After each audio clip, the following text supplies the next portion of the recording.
Toronto has a festival called The Taste of Little Italy, and I went. It wasn't very Italian, and that's not a complaint, it's a symptom. Because Toronto, in the city, actually has two Little Italys, and I walked both of them. And what I found tells you everything about what's happening to historic Italian neighborhoods across North America. So you may be wondering, Toronto has two Little Italys, what? In technicalities, it just has one. There's one neighborhood called Little Italy, and it's in the city of Toronto. But there's also another area on the St. Clair West Street, a stretch called Corso Italia, which is also considered, talking to a lot of locals, where people went from Little Italy, the actual neighborhood, and they moved up to this St. Clair West Corso Italia area. A lot of other people also filled me in that 95% of Italians or Italian Canadians had moved out of the city and into the suburbs like Woodbridge or Vaughan in the northern parts of the Toronto metropolitan area. I think this is fairly common, at least in what I've visited, what I've researched for the Anglo countries, whether it be the United States or Canada or Australia. The Italian communities, whether during the Great Wave of Migration or after World War II, they created these ethnic enclaves in urban centers that were pretty much almost fully ethnically Italian, and those were considered Little Italy neighborhoods. And then as generations passed and as the Italian families settled more into society, adapted, assimilated, and also became more successful, they tended to move on. And in some areas, it went from kind of what I would call Little Italy to another Little Italy, so a suburban or a neighborhood on the outskirts of the city, not as close to downtown, that still was ethnically Italian.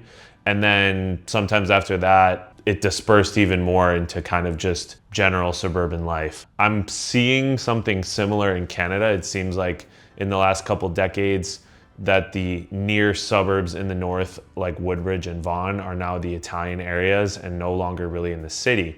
And the reason why I say that is I'll start with College Street, which is the Little Italy neighborhood within downtown Toronto. So I went for the Taste of Little Italy on the last day. Unfortunately, the weather was really poor, so a lot of the businesses that had little tents along the few blocks of the event or the festival were closed or maybe not fully staffed because it was a pretty terrible day weather-wise. But in general, it did remind me of some other Italian fests I've seen in places like the United States, where a majority of the vendors had nothing to do with Italy or Italian Canadian culture. And a majority of them were either local restaurants, which the neighborhood isn't even that Italian anymore because it seems like definitely one of those younger areas to go out to eat. So there's a lot of kind of trendy food spots and bars and coffee shops, which obviously replaced a lot of the Italian establishments, I would assume. Maybe they were already replaced by something else prior. But there are a few mainstays that are still in that area. A couple of restaurants. When you kind of walk into the middle of the festival, there were, like in front of Cafe Diplomatico, which is an iconic place in this area. Everybody knows it if they're from up there. And around that area was definitely full of Italian restaurants and establishments. But as you moved further down both streets, there was slim to none. And I'm not even just talking about the actual restaurants, stores, businesses, but also the tents at the festival where you had Asian food and Indian food, Middle Eastern food, which whatever, they're all in Asia. I meant East Asian specifically. And then, you know, food from different parts of Europe and Latin America. And so it didn't really feel like a taste of Little Italy. It felt like a taste of Toronto because Toronto is a very diverse city with a lot of different food and a plethora of restaurants. So it kind of made sense for Toronto, but it didn't make sense for an Italian neighborhood and being called Taste of Little Italy. Similar to other Italian neighborhoods in urban centers in North America that have faded away a lot, there still was like street art and murals and areas pointing out that it was a Little Italy and things done with street signs and lampposts to remind you where you were. But at the end of the day, it seemed like for the most part, there isn't a whole lot of Italian culture left. Speaking to some locals in the area, there are still Italians that live in the neighborhood around there, Italians and Italian Canadians. But similar to the US, a lot of the businesses are gone, which means once the older generation either passes or moves out, those areas will probably not be Italian anymore and will be fully, I don't know if the right term is gentrified, but gentrified. So that was College Street. That was the Little Italy by name. And then a lot of people in that area, and even just on social media in general, mention St. Clair West and Corso Italia as being the real city Little Italy, albeit not really super authentic or, let's say, homogenous. I'm not saying I'm looking for authentic necessarily, because you're not gonna have every single business typically in a city that's going to be like Italian or Italian Canadian owned or Italian American owned. But you're looking for a majority of that neighborhood to have that feel, or that those businesses or the names of the businesses or the surnames being associated being Italian. Because if you've been to an Italian neighborhood that's still fairly authentic, you know what I'm talking about. You see it pretty clearly.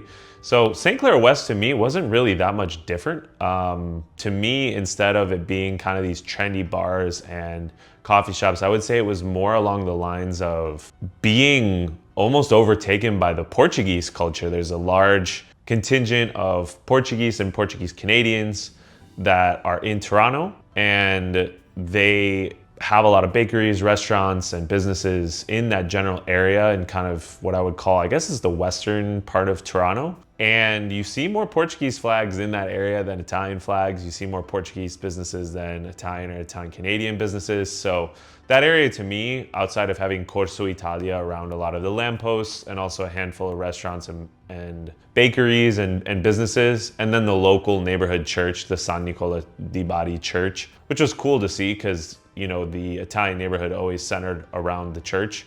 So obviously there's still that influence there, and it's hard to tell if in the neighborhood there's still a lot of people of Italian descent living in that area.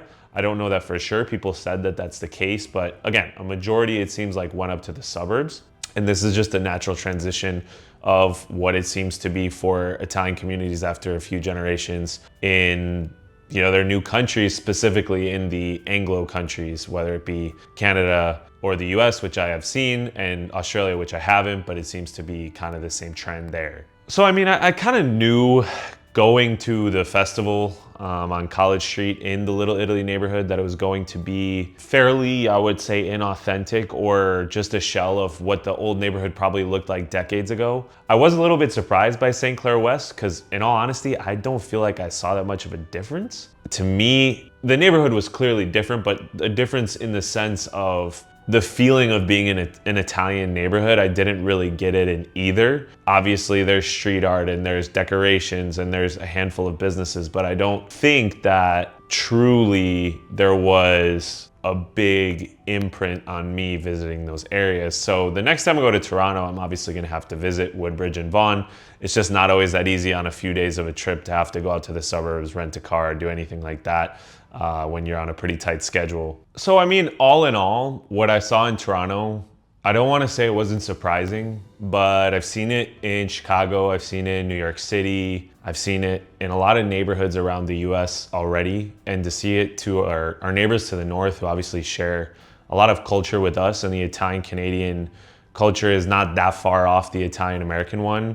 When you're looking at the diaspora as a whole, we're probably two of the most similar. You know, maybe outside of Montreal, which is also kind of its own thing, which I'll have to go visit there one of these days and see for myself. But I think that the trajectory of what historic Italian neighborhoods are is a thing of the past. And unless people that are young really want to move back into these areas and revitalize them, I don't know if it's possible to do anything except watch these neighborhoods continue to become less and less authentic, to the point where the name is Little Italy and that's it, or the street is Corso Italia and that's it. I'm not saying they're there yet, but again, in 10 or 20 years, I don't know what the runway is for these neighborhoods to stay authentic at all. And as much as that's sad, it also points to the greater picture. A lot of immigrants that came into Italian American or Italian Canadian neighborhoods had nothing. And after a generation or two, they've been able to accumulate enough wealth and success to be able to move out of a city neighborhood that was probably much more working class, to get more space, to get more peace and freedom in the suburbs, or kind of just live where they want, and not be confined to an ethnic enclave because of their financial situation, or relying on paisani to help them in business or help them get by in their new country with the language or whatever it may be. So it's a testament to how successful and well the Italian diaspora has done in Anglo societies, given it was a little bit harder to enter than some of the Italian communities that went to other places. Although there was difficulty across the board, obviously, as people were leaving to look for opportunity. But unfortunately, it is a pattern that I'm seeing, but it's cool to have visited places like different cities in the US, Canada, Brazil, Uruguay, Argentina, and I continue to travel and hope to continue to travel to document these communities and explore them with my own eyes, because I feel like this experience is helping me connect the dots and also create some patterns along what is happening in the Italian diaspora in the modern day, not just the history of it and how it came to be in all of these different countries, but what it actually looks like and what the future is for it. So I see a lot of comments online, and there's a lot of nostalgia for the old neighborhood, and there's a lot of amazing aspects that came out of the old neighborhood, but times change and things change. So we can't guarantee that these neighborhoods will be around. We can't guarantee that they won't be around. I think it's always important to show support, and that's what, outside of just what I'm trying to do and document these communities, I'm trying to also show support to them so that they have an opportunity to keep existing, to bring more light to what these neighborhoods are doing that is really helping our diaspora community, that is helping, you know, keep food authentic or maintain traditions or maintain religious festivals or whatever they're doing in a lot of these places. You know, I'm here to support that for sure, and that's why I like traveling to these places and getting to meet all these different people as well. So I'm not sure what the future holds for these neighborhoods, but I just wanted to put together this video to talk a little bit about my experience in the 2 Little Italy neighborhoods within the city of Toronto in Canada, and what it really looks like from putting my feet on the streets and visiting some businesses and visiting a festival in summer in a busy season with the World Cup going on, and seeing really what is the truth in these areas versus what's being said online. So I will say a lot of what was said online is fairly true from what I saw with my eyes, but obviously I had some of my own observations, which I gave throughout the video.